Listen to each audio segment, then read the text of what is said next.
น้ำเต้าหู้อีกแล้วนะมันมื้อสุดท้ายได้เนาะเนาะเอาเว้นเนาะ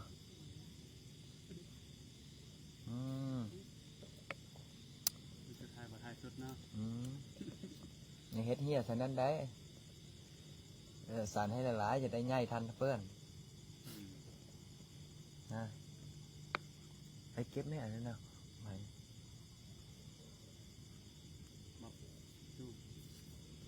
ดูประเด็นเนี่ยหน้าไผ่หน้ามันได้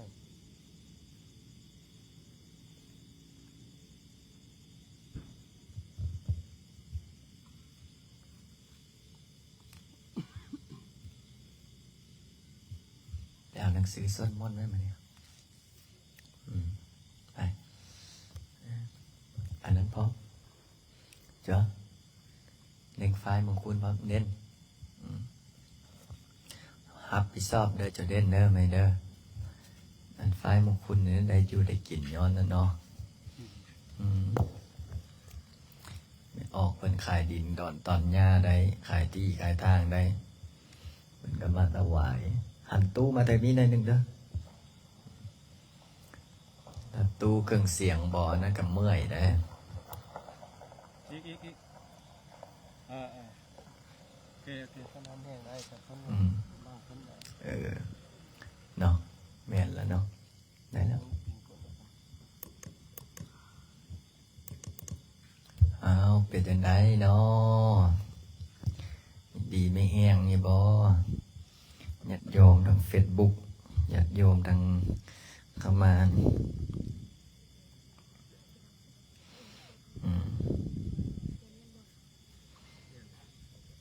โอ้ไกลเข้ามาแล้วพอออกไม่ออกญาติโยมญาติธรรมสายบุญใกล้เข้าพรรษาแล้วได้เฮ็ดจะได้เลยเฮ็ดได้เข้าพรรษานี่ก่อนเข้าพรรษานี่โอ้ยังคิดว่าสิยกยอดโซฟาก้อนนี่เบิ่งว่าสิทันบ่ว่าญาทานใหญ่เพิ่นปัดมือเสา5เสา6เพิ่นเอาไปอยู่นั่นแล้วก็ถ้าบ่ทานอีหลีก็ยกเสา7เลยนะเพิ่นมาเสา6เสา7นั่นแหละบ่เสาบ่แม่นวันเสาร์วันที่กันลองยกเบิ่งมีออกตนญาติโยมมาบ่แม่นเพราะว่าอยากยกก่อนเข้าพรรษา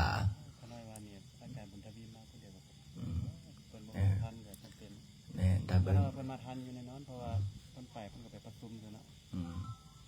เพราะว่ายกเสา6เพราะว่ายกตนแรงอยากให้มันแล้วอยากให้มันเสร็จซะนะไม่ออกเนาะจะขึ้นไปสวดอยู่กะโหลกกระเบื้องที่จะปูนี่ก็โหเมื่อคืนนี้พอแต่ว้าวปุ๊บมีออกตนญาติโยมผู้มีจิตศรัทธาหับปูละกล้อง2กล้องปูละแก๊ส2แก๊สเป็นอย่างบุญไม่ออกเลยเฮ็ดอย่างทำอย่างก็ไม่ออกกันยื่นมือเข้ามาซอยเนี่ยล่ะมื้ออื่นนี้อาจารย์ใหญ่บุญทวีเป็นมาเทศได้มื้ออื่นอาจารย์ใหญ่บุญทวีเป็นมาเทศ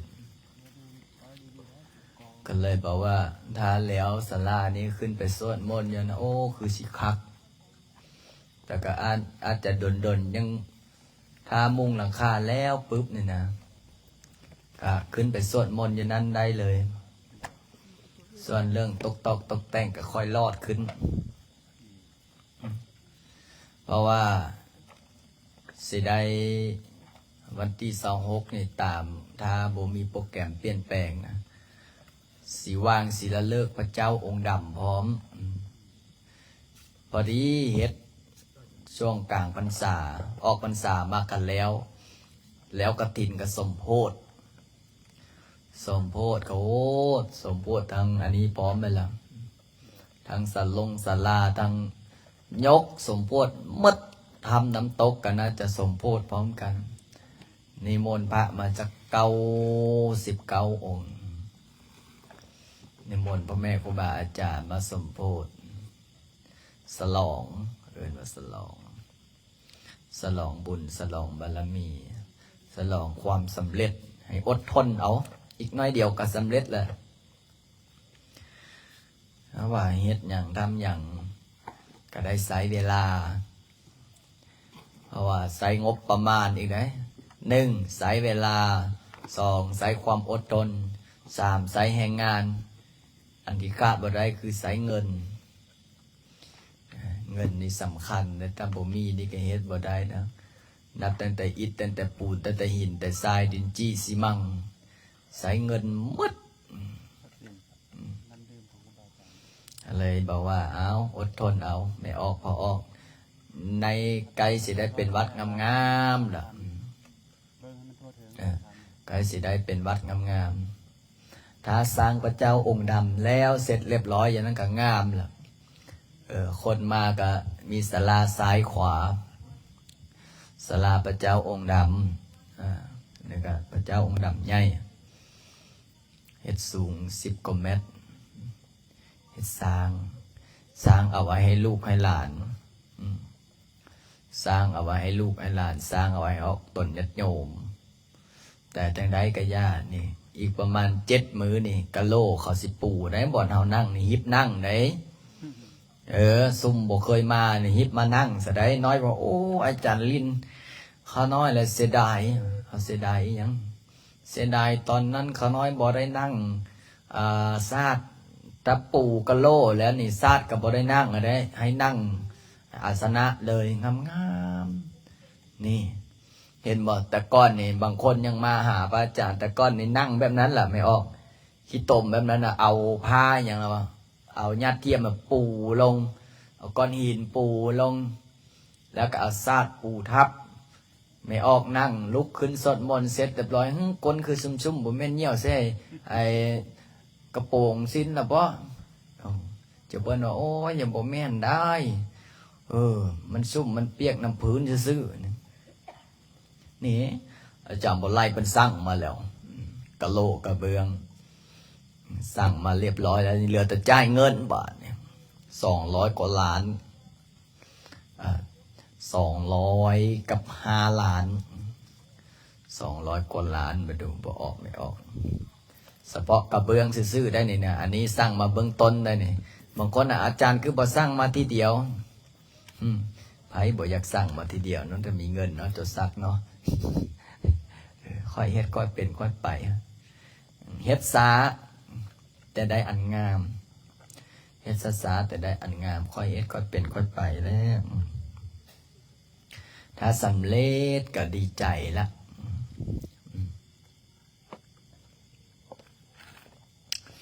พอออกไม่ออกเพิ่นกลับมาห่วงผู้เล็กผู้น้อยผู้ห้อยผู้พันผู้หมื่นผู้แสนช่วงนี้ฝนตกไม่ออกก็บ่กล้าไปตั้งใดนะพอออกไม่ออกกับช่วงนี้ก็ฝนตกก็เลยแล้วอีกอย่างพระอาจารย์ก็บ่กล้าลงเฟซเพราะช่วงนี้ก็กระแส Facebook พอออกไม่ออกคู่มือนี่นะ Facebook นี่ก็อันตรายได้ถ้าผู้ใดลิ้นเป็นจังเป็นผู้ใดลิ้นบ่เป็นก็อันตรายพระอาจารย์ก็ได้บ่อยากกล้าโพสต์หยังโพสต์รูปตัวเองลงก็บ่อยากกล้าโพสต์อะไรเพราะว่าเขาก๊อปปี้เป็น AI เอาไปลงซ่องเขา AI ก็เก่งข้อมือเนี่ยเฮ็ดหยังเป็นหมด AI ก็ได้นะก็เลยบอกว่าบอกพอออกไม่ออกให้ระมัดระวังใน Facebook ปลอก Facebook ปลอมล่าสุดเมื่อวานนี้ตำรวจมา2 คนผู้หนึ่งนอกเครื่องแบบผู้หนึ่งใส่เครื่องแบบ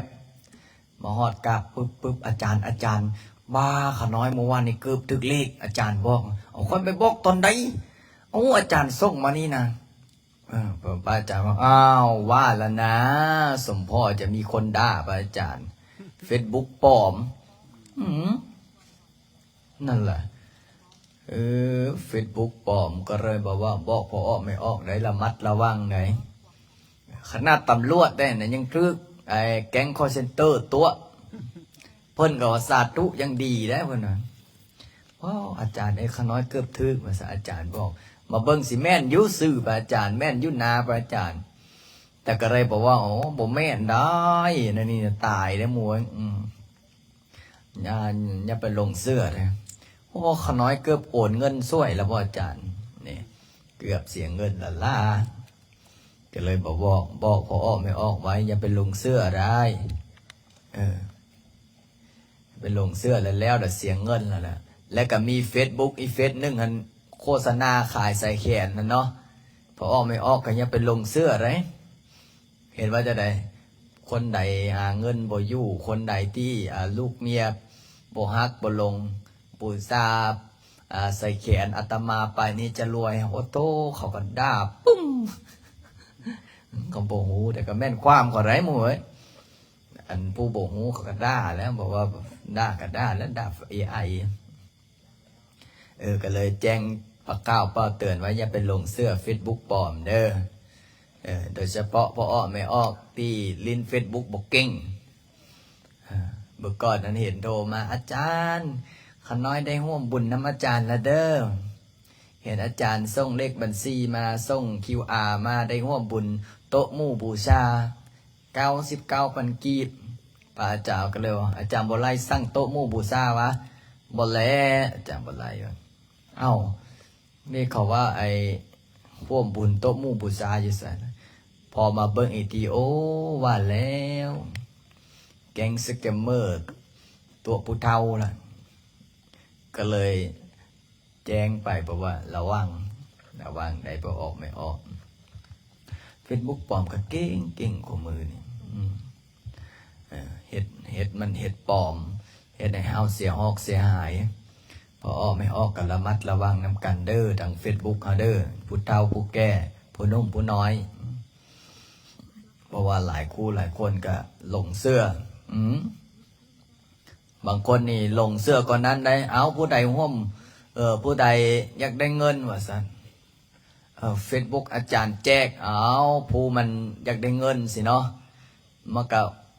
เฮ็ดจะได้ติดต่อไปแล้วพอติดต่อไปปุ๊บมันซุมื้อนี่มันเอิ้นว่าจะได้ข้อความโดยอัตโนมัติมันส่งรหัสไปส่งอันนี้อันนั้นไป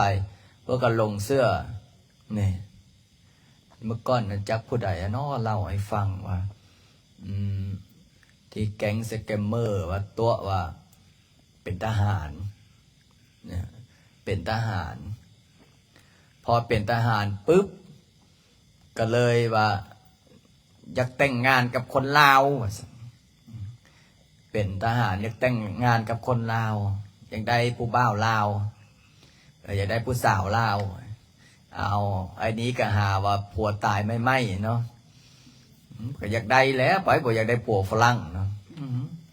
ผัวฝรั่งทั้งร่ำทั้งรวยเสร็จเรียบร้อยเพื่อกับว่าตอนนี้นะอายนี่ขายที่ขายทางขายบ้านขายเฮือนแล้ว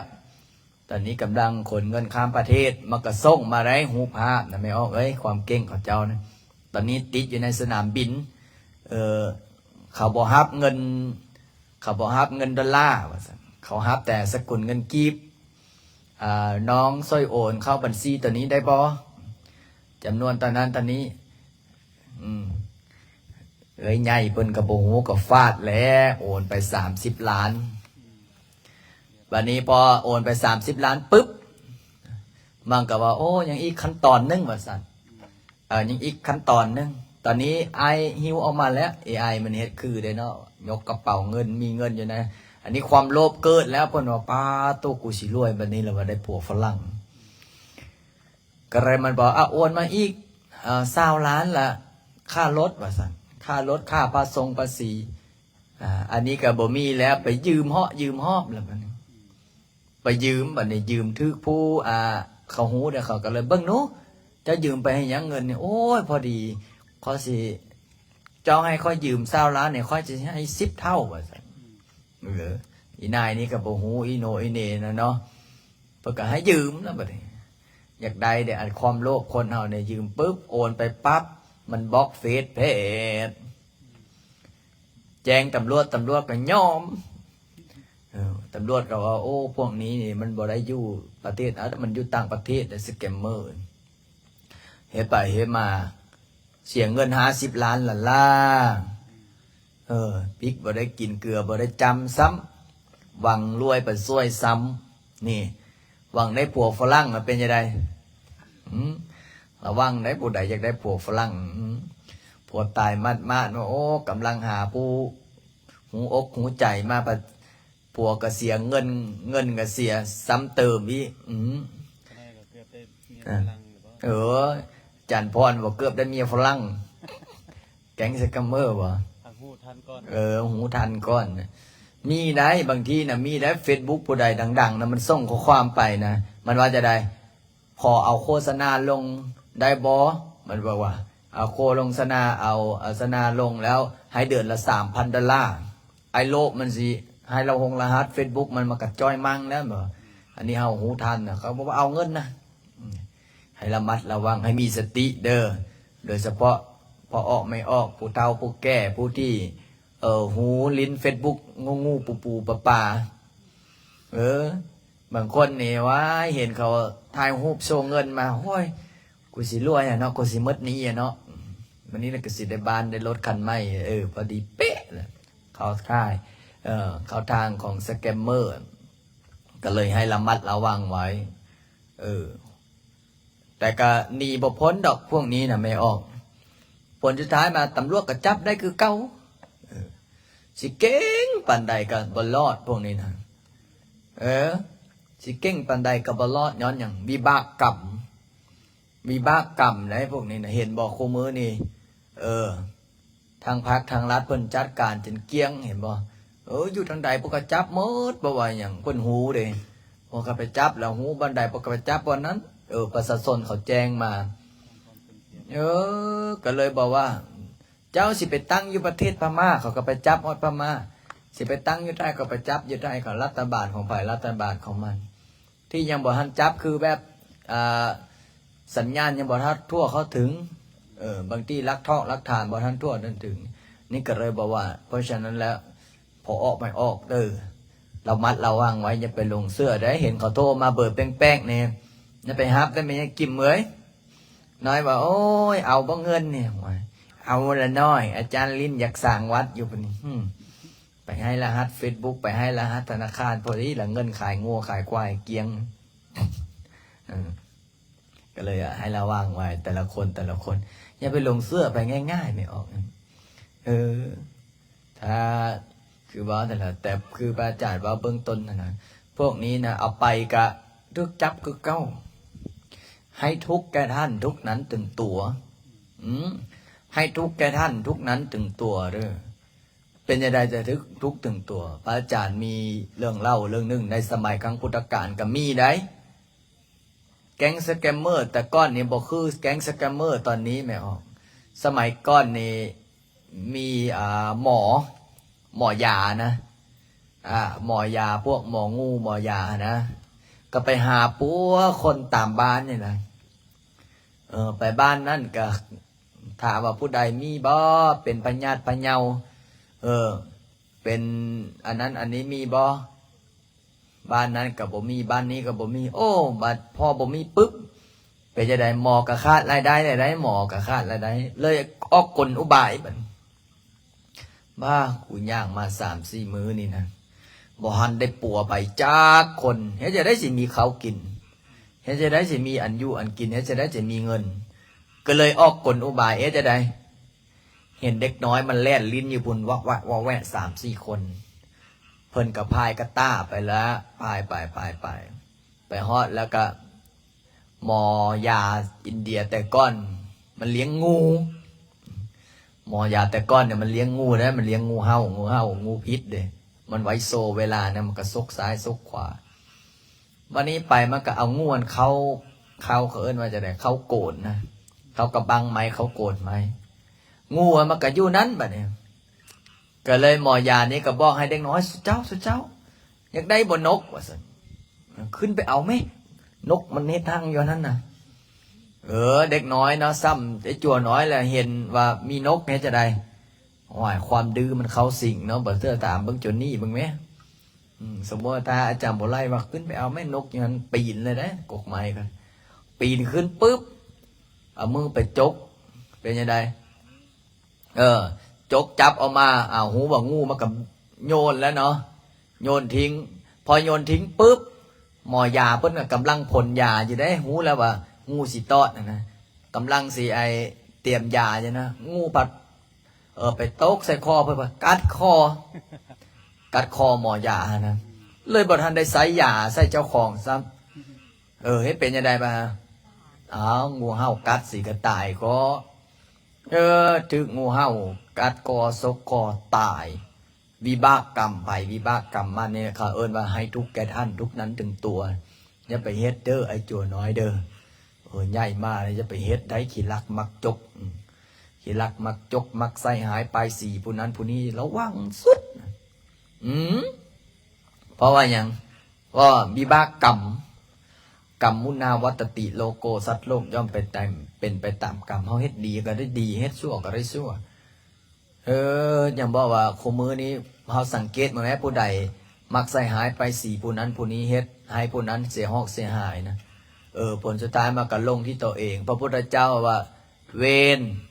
ย่อมระงับด้วยการบ่จองเวร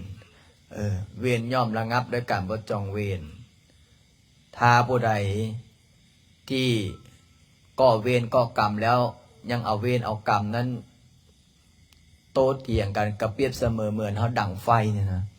ผู้นึงเอาน้ำมามอดผู้นึงไปเอาน้ำมันมาเติมสรุปว่าเป็นยังไงไฟนั้นมอดบ่มันก็บ่มอดจักเตื้อแล้วนี่แหละให้ทุกแก่ท่านทุกนั้นถึงตัวโดยเฉพาะผู้ใดทำมาหากินก็คือกันเฮ็ดทำมาหากินนี้ทึกศีลทึกธรรม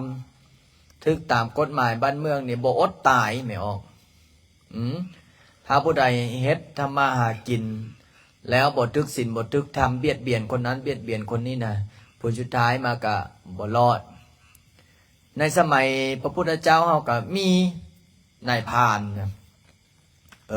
นายพรานพวกล่าเนื้อพวกล่าสัตว์เนี่ย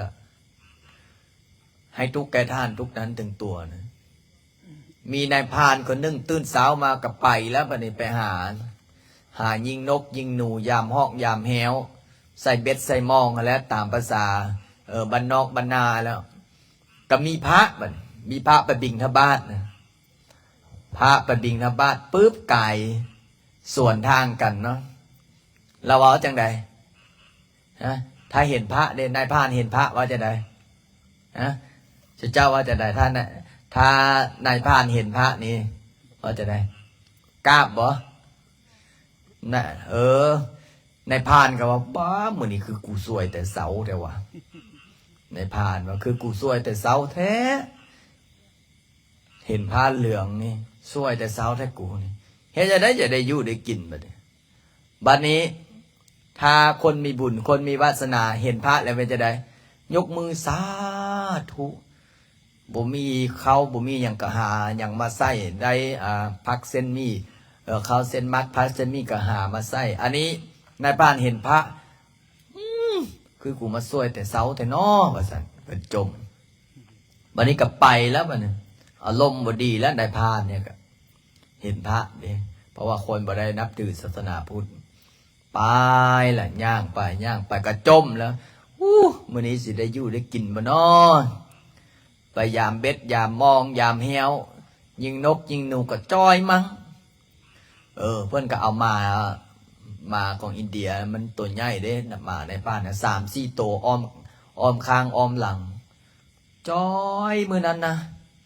นกตัวหนึ่งก็บ่เห็นหนูตัวหนึ่งก็บ่เห็นก็ฮอกก็แต่จักไปทางใดหมดแท้จริงสิ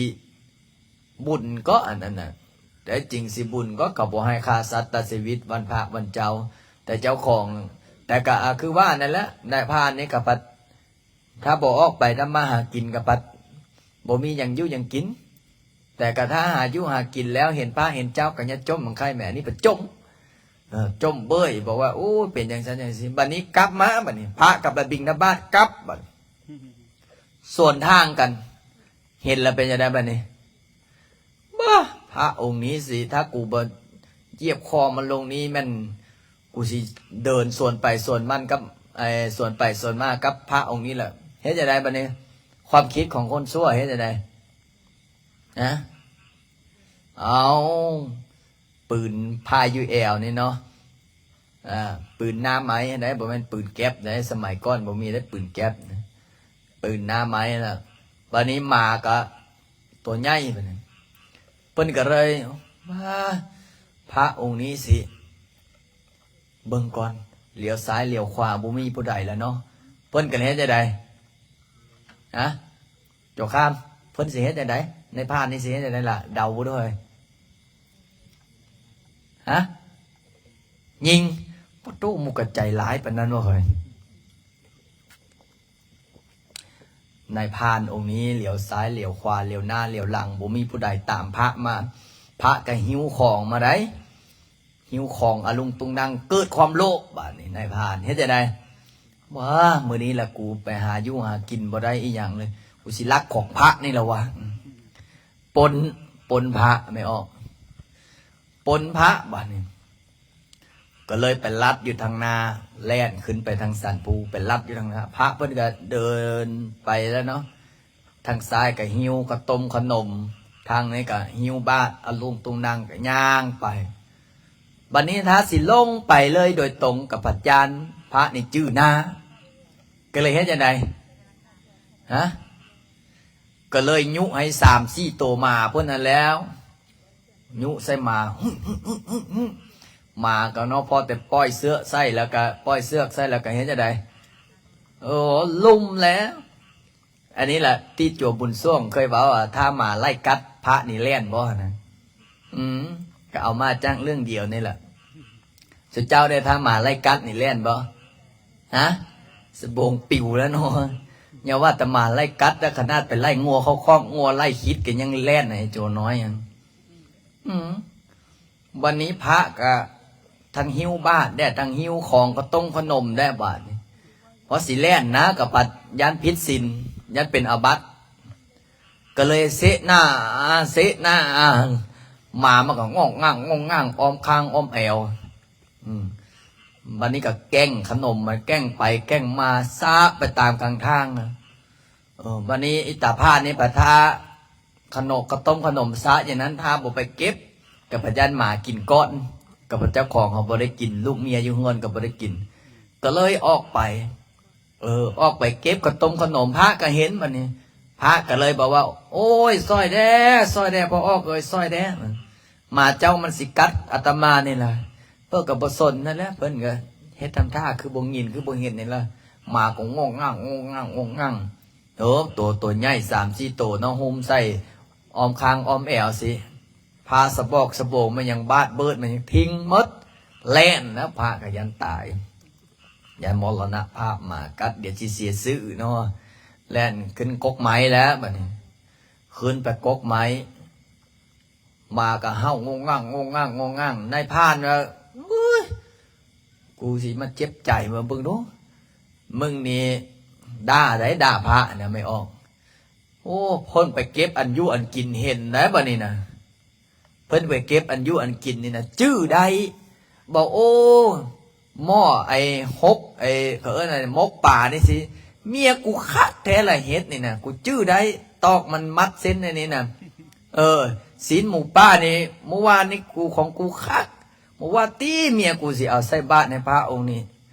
เครียดแห้งไม่ออกเครียดไอ้เมียเจ้าของใส่บาตรถวายพระก็เลยบอกว่าอันนี้มกป่านี่สิแม่นคักแหละมกศีลหมู่ป้านี่แม่นของกูคักแหละก็เลยถ้าบอกฆ่าพระเมื่อนี้สิกูสิคือกลับเมื่อฮอดกูสิได้ฆ่าเมียวแล้วไปฮอดแล้วก็จับเอาแหลมหน้าทั้งตีนพระนะพระก็โอ้ยพระออกอย่าเฮ็ดเถอะโอ้ยกูนี่ไปใส่เบ็ดใส่มองใส่แหวหาอยู่หากินรอดล้มรอดตายก่อนสิได้มาสามบ่อนามมาเอามาให้ลูกให้เมียกินอยู่เฮือนลูกเมียประจังเอามาใส่บ้านใส่มดโอ้บ้านนี้พระกะขึ้นปีนขึ้นสูงขึ้นมากับงงง่างบ้านนี้ตาในพานนั่นนะเจ้าคิดเป็นแม่ในพานเนาะในพานคนอินเดียผมกะยาว ฟันกระดำเสื้อผ้าหน้าผมก็คือหูนั่นนะมันก็เอาไม้แหลมๆมาแทงตีนพระเลือดไหลลงพระก็อะไรโอ้เวทนาพระกับพิจารณาโอ้จังใดก็คือสิบรอดแล้วมื้อนี้พิจารณาทุกขังอนิจจังอนัตตาคนเฮาเกิดมาย่อมตายกันทุกคนบ่ว่าจะรวยจะจนหนีบ่พ้นซึ่งความตายว่าสันพระกับพิจารณาเกสาโลมานาคาเวทนาโอ้พิจารณาไปพิจารณามาบรรลุธรรมโอ้บรรลุธรรมเพราะว่าอย่างไกลสีจังใดก็คิดว่าบ่รอดแล้วเอาปล่อยหมดละสังขารมันขนาดพระจีวรยังทิ้งเอาพระจีวรพระกะลุ่นอ้อยตุ้ยแล้วเพิ่นเดี่ยวขึ้นไปวันนี้พระจีวรเนาะพระจีวรสมัยเก่าวันนี้เขาคิดบ้างไหมพระจีวรสมัยเก่าคือผ้าห่อศพบ่ได้คือสมัยนี้ได้ไปซื้อตามตลาดนะออกตนอโยมมาถวายพอ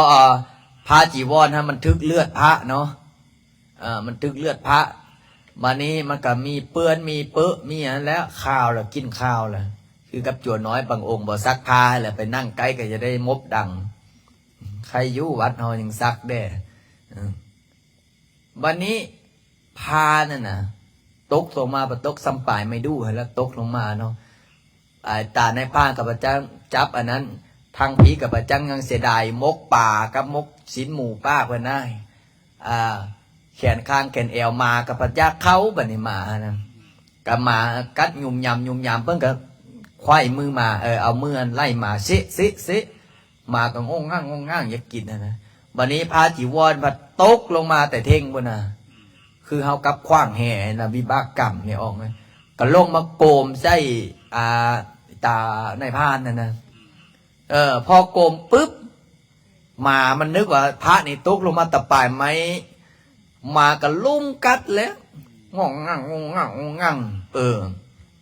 ลุมกัดไอ้ตาในพานเนี่ยนะพอลุมกัดเสร็จเรียบร้อยปุ๊บ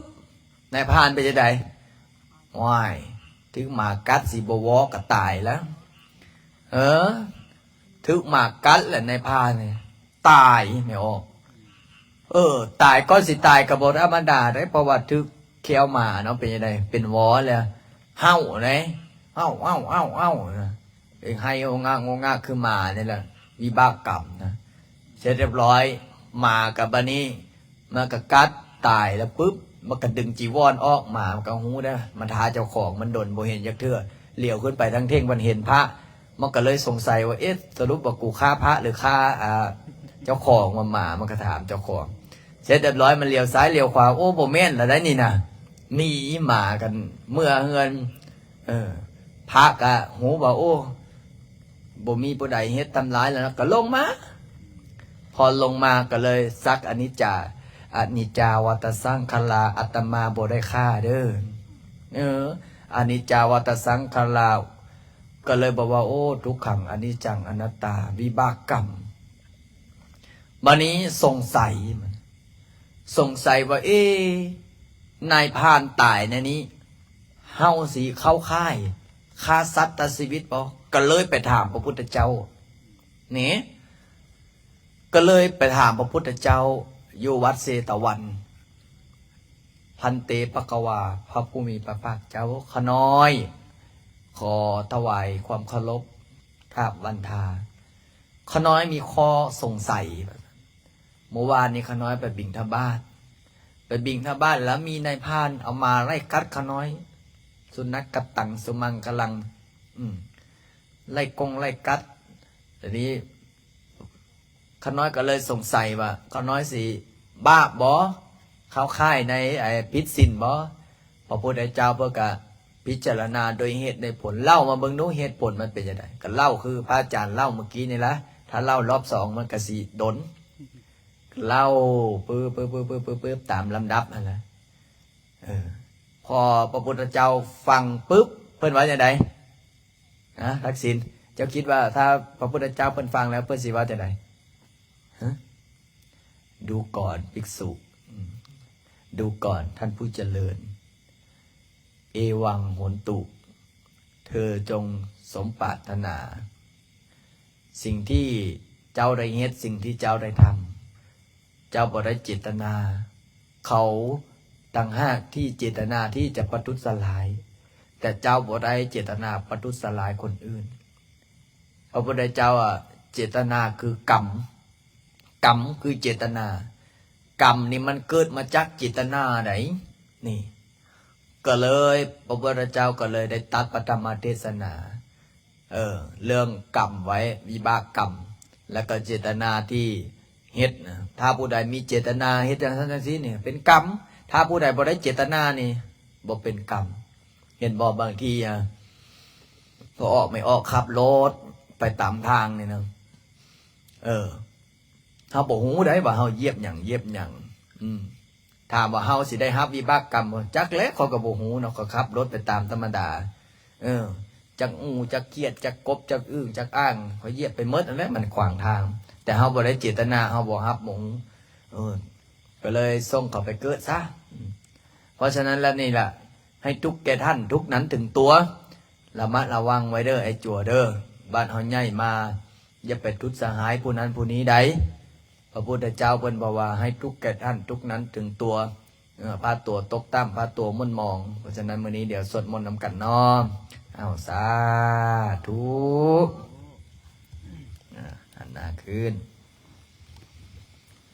เอาของเจ้าหน่อย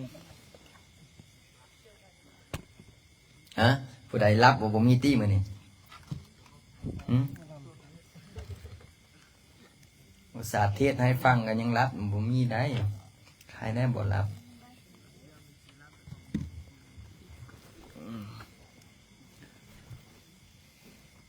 เปิดเป็นนาที13สวดมนต์แรงเนาะมัน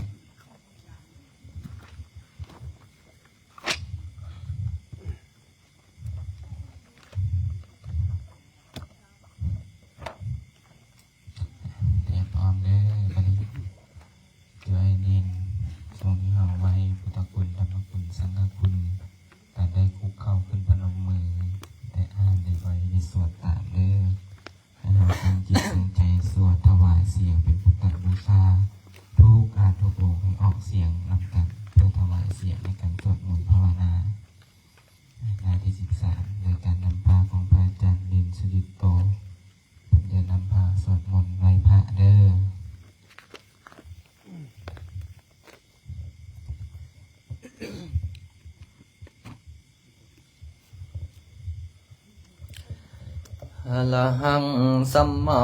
สัมพุทโธภะคะวาพุทธังภะคะวันตังอภิวาเทมิสวากขาโตภะคะวะตาธัมโมธัมมังนัมสสามิสุปฏิปันโนภะคะวะโตสาวกสังโฆสังฆังนามามินะโมตัสสะภะคะวะโตอะระหะโตสัมมาสัมพุทธัสสะนะโมตัสสะภะคะวะโตอะระหะโตสัมมาสัมพุทธัสสะนะโมตัสสะภะคะวะโตอะระหะโตสัมมาสัมพุทธัสสะนะโมตัสสะภะคะวะโตอะระหะโตสัมมาสัมพุทธัสสะตังขอปนะภะคะวันตังเอวังกัลยาโนกิตติสัทโธอะภุคโตอิติปิโสภะคะวะอะระหังสัมมาสัมพุทโธวิชาจารณะสัมปันโนสุขโตโลกวิทูอนุตตรปุริสธรรมสารติสัตตเทวมนุสสานังพุทโธภะคะวะติพุทธวะระหันตวรตาภิกขุนาภิยุโตสุทธาธิยานกรุณาอิสมาคตโตโพ เทสิโยชุสนตังกมลังวสุโรวันธามหังตมรนังศิรสาสิเนตังพุทโธโยสัพพปานินังสารนังเขมโมตตมังปัตมานุสติทานังวันธามิตังสิเลนะหังทุทัสสะหังสมิทาโสวะพุทโธเมสามิกิสโรพุทโธทุกขาสัคขาตาจะวิทาตาจะหิตัสสะเมพุทธัสสะหังนิยาเทมิชริรันชีวิตังจิตังวันทันโตหังจริสามิพุทธัสเสวสุธรรมตังนาทิเมสารนังอายังพุทโธเมสารนังวรังเอเตนะสัจวัสเสนวัตายังสัตตุสาสเนพุทธังเมวันธรรมาเนนะยังปุญญังปัสสุตังอิทัสสัพเพปิอันตรายาเมมาเหสุงตัสสะเตสัสสังกายนวาจานวาเจตัสสะวังพุทธิกุกัมมังปะกะตังมยายังพุทโธปฏิคันหันโตอาจายันตังการันตะเรสังหริตุงวะพุทเทนสวากขาโตภะคะวะตาธัมโมสันติติโกอังคาริโกเอหิปัสสิโกโอมปานาหิโกปัญจตังเวริตังโพวินโยหิติสวาคาตตังทิคนโยกวเสนะสยโยโยมังคปังคปริยติวิโมขเวโทธัมโมกุโรกัปปัตตนาตถาตาลิธาลิวันธามหังตมหาลังวรธัมนะเมตังธัมโมโยสัพพปานินังสารนังเขมโมตตมังโทติยานุสติทานังวันธามิตังสิเลนะหังธัมมัสสะหัสสมิทาโสธัมโมเมสามิกิสโลธัมโมตุกาสัคขาตาจะวิทาตาจะหิตัสสะเมธัมมัสสะหังนิยาเทมิชริรันชีวิตังจิตังวันทันโตหังจริสามิธัมมาเสวสุธรรมตังนาทิเมสารนังอายังธัมโมเมสารนังวรังเหเตนะสัจวัสเสนวัตยังสัตตุสาสเนธัมมังเมวันธรรมาเนนะยังปุญญังปัสสุตังอิทัสสัพเพปิอันตรายาเมมาเหสุงตัสสะเทสัสสังกายนวาจานวาเจตัสสะวังธัมเมกุกัมมังปะกะตัมมยายังธัมโมปริคันหันโตอาจายันตังการันตะเรสังหริตุงวะธัมเมสุปฏิปันโนภะคะวะโตสาวกสังโฆโอชปฏิปันโนภะคะวะโตสาวกสังโฆยายาปฏิปันโนภะคะวะโตสาวกสังโฆสามีจิปฏิปันโนภะคะวะโตสาวกสังโฆ ยะติทังจัตตาลิปุริสยุคานิอัตตปุริสัมบุคลัง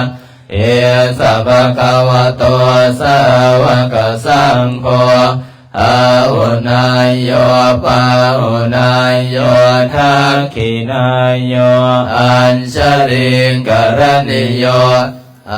นุตตรังปุญญาเขตังโลกัสสติสันตมัสโสสุปฏิปฏิคุณาภิยุตโตโยธาปิโรอริยบุคลสังฆเสโตสิราติธรรมปวาราสยกายจิตโตวันดามหังกามริยานาคานังสุสุตังสังโฆโยสัพพะนินังสรณังเขมะมุตตมังตาติยานุสติทานังวันตามิตังสิเลนะหังธรรมังสหัสมิดาโสวะสังโฆเมสามิกิสโลสังโฆทุกขาสะคาตาจะวิทาตาจะอิตัสสเมสังฆาสาหังนิยาเทมิสริรันชีวิตันติดังวันทันโตหังจเรสามิสังฆาโสปฏิปันนตังนาติเมสารนังอายังสังโฆเมสารนังวรังเอเตนะสัจวัชเชนะวัฏยังสารุสาสเนสังฆังเมวันตมาเนนะยังปุญญังปสุตังอิทังสัพเพปิอันตรายาเมมะเหสงตัสสะเตสะสังฆังเยนะวัจนะวัจเจตัสสวาสังเกกุกัมมังปะกะตมะยะยังสังโฆปะริคานะตัวจยันตังกาลันตะเรสังอริตุงวะสังเขเปิดไปนะโมเมหน้า110บทสวดนะโมเม110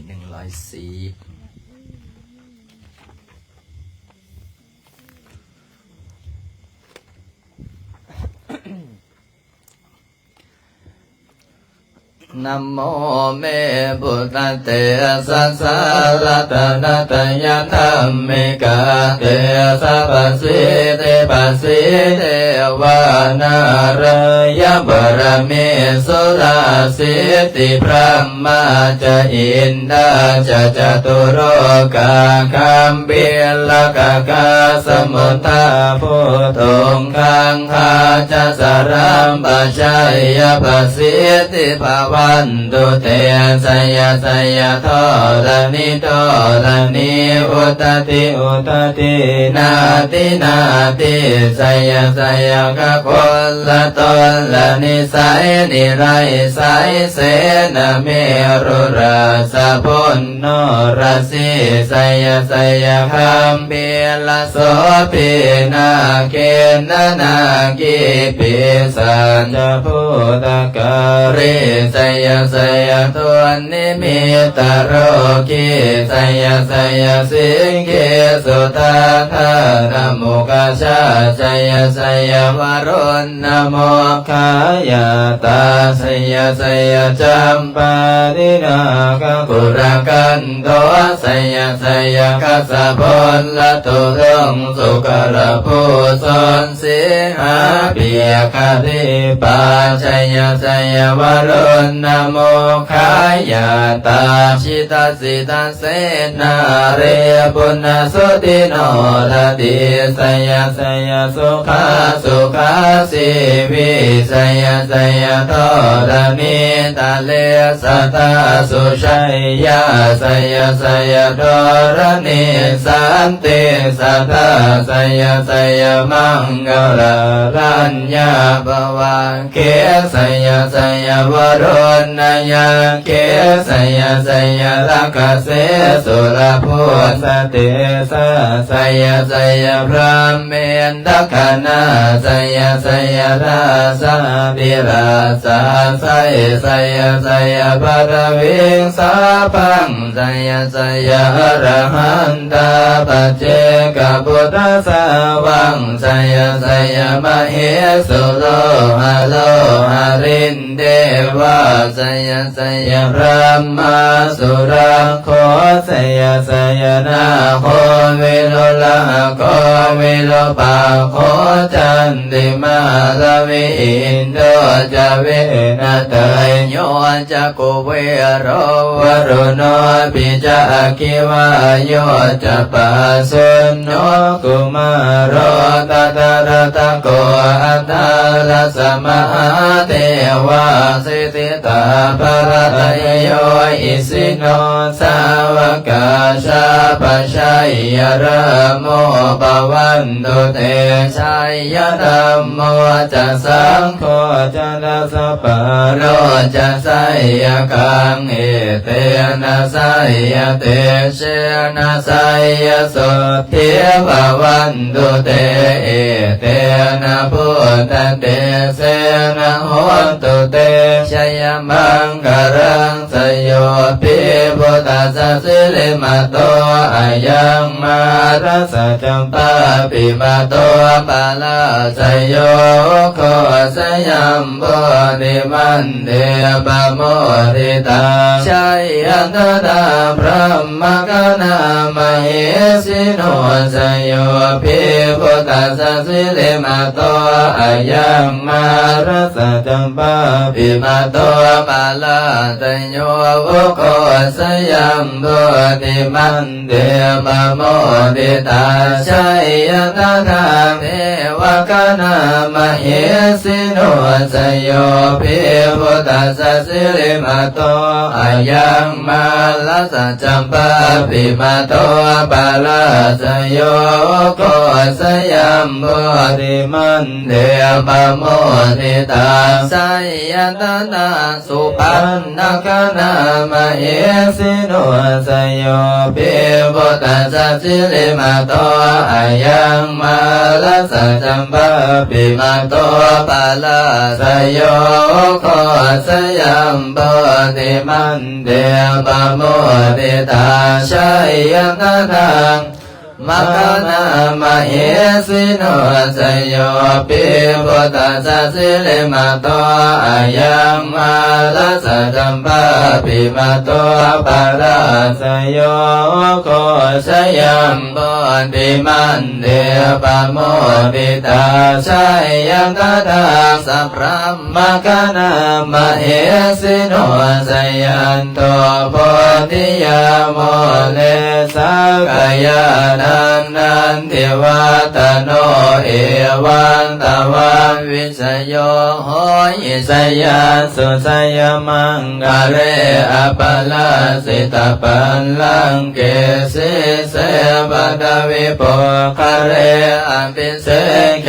สัพพะพุทธานังอาคัมปันโตปะโมทติสุนาคาตังสุมังคารังสุปาปะตังสุโหติตังสุขโนสุมโหโต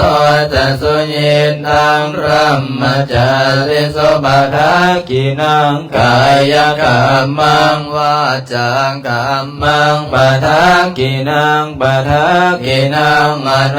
กรรมังปณิทิเตปทากินาปทากินานิการตวานลปันตาเตปทากิเนเตอัตราตาสุขิตาวิรุณนาบุตตสาสเนอโรคาสุขิตาโหตาสหสะเปหิยติเปสุนันตุพนโตเยเทวาอสมิงดาเนอธิกายุกาสตาโหนตุสุขิตาโหนตุสัพพดาราคันตุสัพพสัตตานังราคันตุสินาสาสนังยากาจิปัตตวะเต สังสัพเพปุเรนโตมโนรัตถายุตาคาเรปวัสสันตุวัสสังวัสสาวะลาการโรคาจุปัฏฐาวะเตสังนิวาเรนโตจะสัพพะกายาสุขังจิตติสุขังอรหันตุยัตถาอิมัสสมิงมงคลจักรวาลทั้งแปดทิศประสิทธิจงมาเป็นละกำแพงแก้วรังเจสานมาป้องกันล้อมรอบขอบตัวอนัตตาราสเสมานาเขเตสมันตาสตโยชนะสตสหัสสานิพุทธาชารปริเกเตราคันตุสุราคันตุอิมัสสมิงมงคลจักรวาลทั้งแปดทิศประสิทธิจงมาเป็นละกำแพงแก้วดังเจสานมาป้องกันล้อมรอบขอบตัวอนัตตารา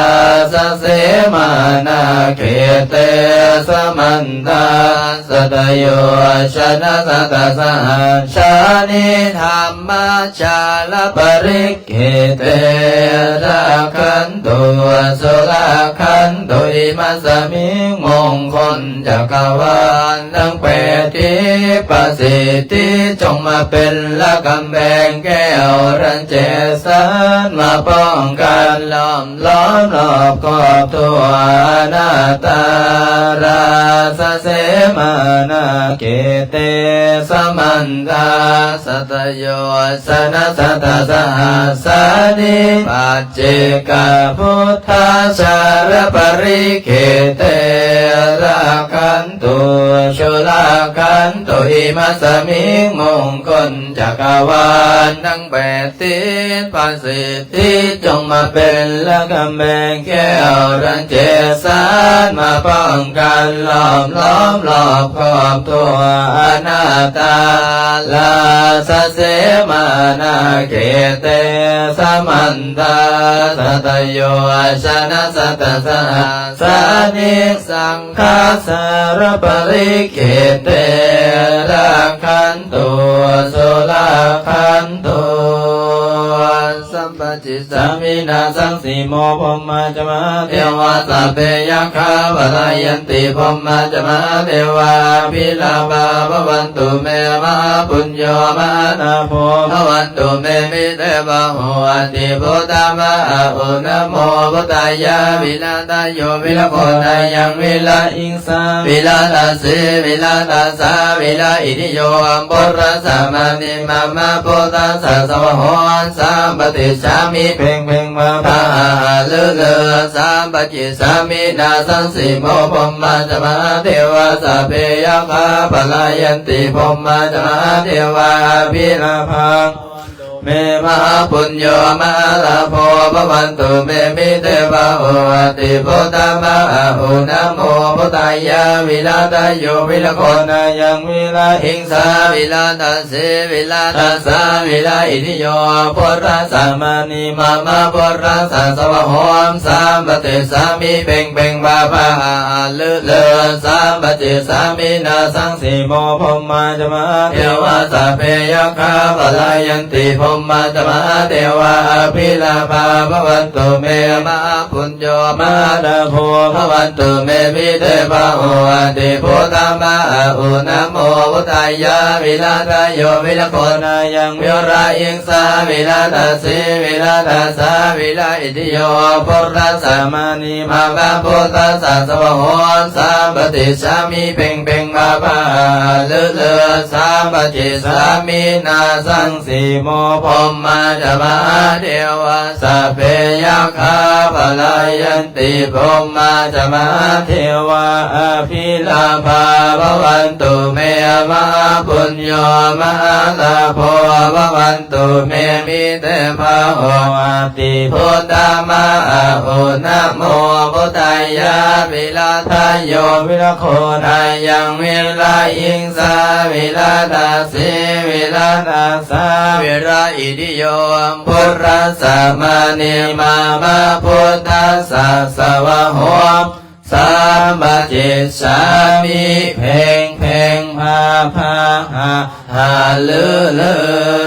ยอิติปิโสวิเศษอิอิเสสพุทธนาเมอิอิเมนะพุทธังโสอิอิโสตังพุทธปิติอิอิติปิโสวิเศษอิอิเสสพุทธนาเมอิอิเมนะพุทธังโสอิอิโสตังพุทธปิติอิอิติปิโสวิเศษอิอิเสสพุทธนาเมอิอิเมนะพุทธังโสอิอิโสตังพุทธปิติอิอิติปิโสวิเศษอิอิเสสพุทธนาเมอิอิเมนะพุทธังโสอิอิโสตังพุทธปิติอิติปิโสยมัลลสสโนตเวโสวันโนมารณังสุขังอรหังสุขโตนะโมพุทธายะอิติปิโสยมัลลสสโนตเวโสวันโนมารณังสุขังอรหังสุขโตนะโมพุทธายะอิติปิโสยมัลลสสโนตเวโสวันโนมารณังสุขังอรหังสุขโตนะโมพุทธายะกายวาจาจิตตังอาหังวันดานาคาธิปริองค์ดำเส้นสิริจันดานาการัตวิสุทธิเทวาภูเชมิเมตัญจมหาราภปิโยนาคกันดาปาริตังกายวาจาจิตตังอาหังวันดานาคาธิปริองค์ดำเส้นสิริจันดานาการัตวิสุทธิเทวาภูเชมิเมตัญจมหาราภปิโยนาคกันดาปาริตังกายวาจาจิตตังอาหังวันดานาคาธิปริองค์ดำเส้นสิริจันดานาคาราชวิสุทธิเทวาปูเชมิเมตัญจมหาราภปิโยนาคาคันนาปาริตังสัมเปสัตตาสัตตาพุทโธอเวลาสุขชีวิโนขอให้สัตว์ทั้งหลายจงเป็นผู้บ่มีเวรต่อกันและกันจงเป็นผู้ดำรงชีพอยู่เป็นสุขทุกเมื่อเถิดกาตังปุญญังบรังไมหังสัพเพปาคีภวันตุเต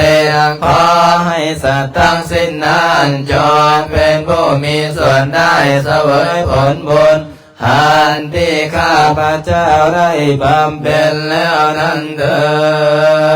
ดปิติโยมีวันสันตุสัพพะโลกวินาศสันตุมาเตภวันบันตรายโยสุขิติกายโยโกภวะอภิวาทนาสิลิสานิจังวุตาปัญจายโนจัตตารโอธัมมาวัฏันติอายุวันโนสุขังภารัง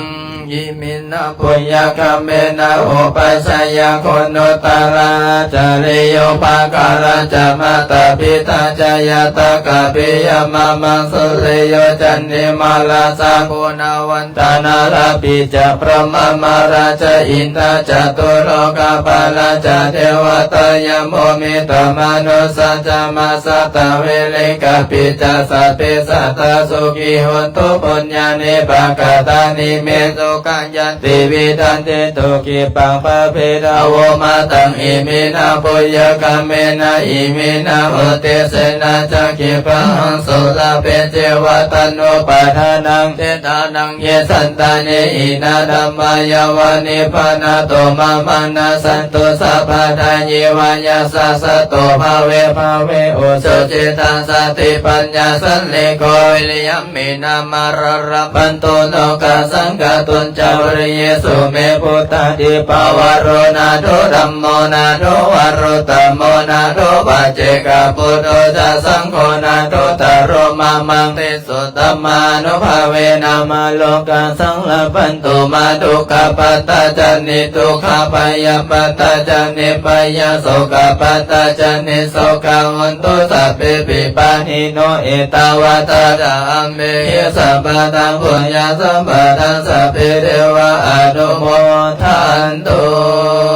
กัล วันนิยมัตตกุสเลนะยันตังสันตังปะดังอภิสเมจัสสะโกโอโสจัสโสโอโสจัสโสวะโจจัสสะโมโดอนาติมานิสันตุสะโกจัสโสปะโลจาปะกิโจจัสสัลลาโหกะโวติสันตินดาริโยจานิปะโกจาอะปะกะโปโกเรสุอานานุขิโตนะจักขุทันสัมมาจาเลกินจิเยนะวิญโยปะเรวะอุปาวะทยงสุขิโนวะคิมิโนโหนตุสัพเพสัตตาภวันตุสุขิตาตัญญคินจิปนาโพตติตัสสะวะทาวาราวานาทิขาวะเยมหันตาวามัชชิมาราสกะอนุกรุณาทิตาวะเยจะอภิทะเยจะตุเรวะสันติอวิทุเรปุตาวะสัมภเวสีวะสัพเพสัตตาภวันตุสุขิตาตานาปโรปารังนิโคเปตานาติมัญเยกัตถาจินังกินจิปายโรสันนาปฏิฆาสันนานามัมมัสสตุกังมิสยมาตายาทาริยังปุตังอายุสเอกาธรรมนุรักเขเอวัมปิสัมภาโพเตโสมานะสัมภาวะเยอปะลิมานะเมตัญจะสัพพโลกัสสมิงมานะสัมภาวะเยอปะลิมานังอุตังอโตจติลิยัญจะอาสัมปะตังอเวลังอาสัมปะตังนินันจัลลังนิสินโนวาสยโนวายาวะตัสสมิกาตมิโตเอตังสันติงอติตยะพรหมเมตังวิหารังอิดามะโอทิตินจานุภกังมัสิลาวัตสานินาสัมปันโนกาเมสุวินัยเกดานาเยสันตุกาปัสยะปุลาลิติติกาลานิยเมตาสุตันนิมิตังอวมังหัลลัญจโยจามานาโพสังกุณาสัสสะโตปะปะกะโหตุสุปินังอาคันตังพุทธานุภาเวนะวินาสเมตุยันตุนิมิตังอวมังหัลลัญจโยจามานาโพสังกุณาสัสสะโตปะปะกะโหตุสุปินังอาคันตังธัมมานุภาเวนะวินาสเมตุยันตุนิมิตังอวมังหัลลัญจโยจามานาโพสังกุณาสัสสะโตปะปะกะโหตุสุปินังอาคันตังสังฆานุภาเวนะวินาสเมตุเตวันตามิปันเตเตติยาสาปังสัพพะทาทานิสุปริติตังสาเรนกานาตุมังโพธิงโพธารปังสักการังทัสสะวัจสะมนัสสะเจววันตามิเตกตากเตสยันเนอาสาเนทาเนกมเนจะพิสัมปันธาวันตามิปันเตสัพพังอปลาทังกมตเมพันเตมยังกตังปุญญังสามินาอนุโมทิตาพังสามินากตังปุญญังมายังกตาพังสาธุสาธุสาธุอนุโมทามิวันตามิพันเตกายกรรมวจีกรรมมโนกรรมสัพพะปังพุทธังอโหสิกายกรรมวจีกรรมมโนกรรมสัพพะปังธัมมังอโหสิกายกรรมวจีกรรมมโนกรรมสัพพะปังธัมมังอโหสิกายกรรมวจีกรรมมโนกรรมสัพพะปังสังฆังอโหสิกายกรรมวจีกรรมมโนกรรมสัพพะปังวิธามนาโหสิกายกรรมวจีกรรมมโนกรรมสัพพะปังวะภูปัสสะจริยังอโหสิสาธุ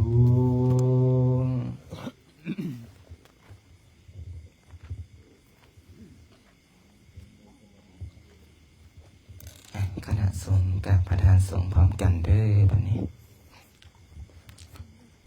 อัญชรีวันทาอภิวาทอัญชรีวันทาอภิวาทอัญชรีวันทาอภิวาทอัญชรีวันทาอัญชรีแล้วต่อไปจะได้ให้สามเณรเอกะพ่อแม่ครูบาอาจารย์พร้อมเพียงกันได้ลูกเด้อให้เพิ่นหันหน้ามาก่อนคุกเข่าขึ้นบ่มีเจอได้รับนี่มื้อนี้ ตั้งใจสวดมนต์ทุกองค์เนาะตั้งใจสวดมนต์เอาพร้อมเพียงกัน1 2 3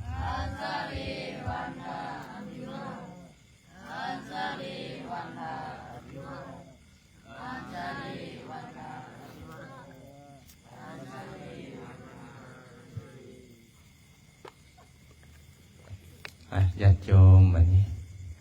ในพร้อมเพียงกันกราบพ่อแม่ครูบาอาจารย์พร้อมกัน1 2 3